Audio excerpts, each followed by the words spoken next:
अंतरिक्ष में distance measure करने के कई सारे तरीके हैं। उसमें से एक इफेक्ट है parallax effect. Parallax effect 400 light years तक काफ़ी ज़्यादा अच्छी एक्यूरेसी देता है। तो हम 400 लाइट ईयर्स डिस्टेंस तक पैरालैक्स इफेक्ट यूज़ कर सकते हैं। और हमारी solar system around 1.5 light years है, जो कि उससे काफ़ी कम है। तो उस रेंज में हम पैरालैक्स इफेक्ट यूज़ करके दो ग्रहों के बीच में का अंतर मेजर कर सकते हैं। पैरालैक्स इफेक्ट समझने में काफ़ी आसान है। पैरालैक्स इफेक्ट समझने के लिए आप अपनी एक उंगली आपके नाक के एकदम सामने रख सकते हैं और एक ही आँख से उसे देखिए।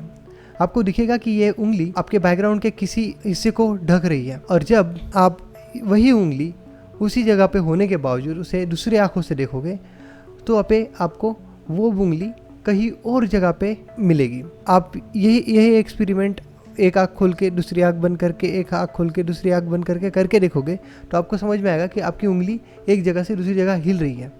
ये हो रहा है क्योंकि पैरालैक्स इफेक्ट। तो इसी तरीके का इस्तेमाल करके हम पृथ्वी और सूरज के बीच में का अंतर माप सकते हैं। बस इस तरीके में आपका बैकग्राउंड होगा खुद सूरज, आपकी उंगली होगा शुक्र और आपकी आँख होगी हम खुद पृथ्वी। तो सूरज और पृथ्वी के बीच में पैरालैक्स इफेक्ट देखने के लिए हमें सूरज और पृथ्वी के बीच में कुछ लाना होगा। फॉर्चुनेटली वहाँ पे दो ग्रह हैं, बुध और शुक्र, जो हमें हमारी उंगली की तरह काम करेंगे। और बुध के मुकाबले शुक्र हमें ज़्यादा एक्यूरेसी देगा।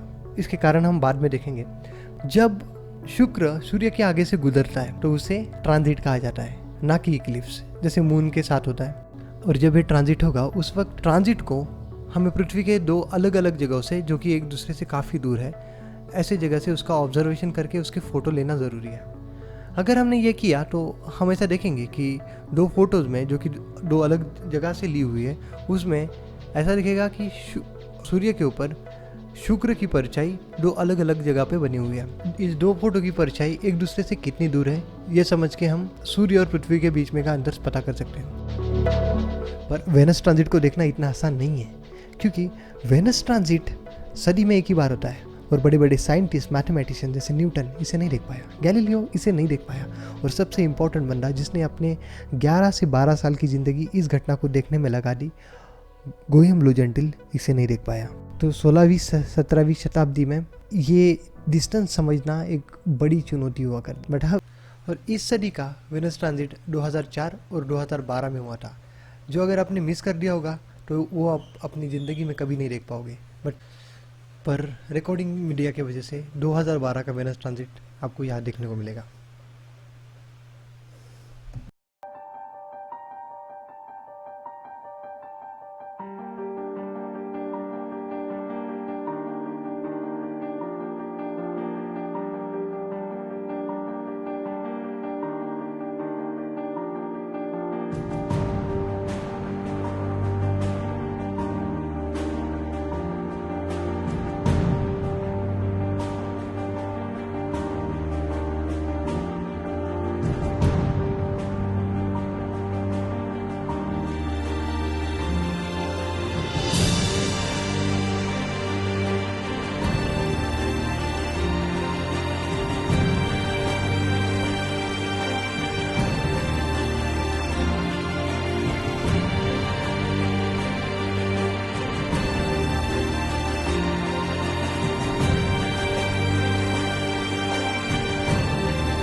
अब हमारे पास पैरेलक्स इफेक्ट के अलावा भी कुछ और तरीके हैं जिससे हम सूरज और पृथ्वी के बीच में का अंतर काफ़ी एक्यूरेटली जान सकते हैं।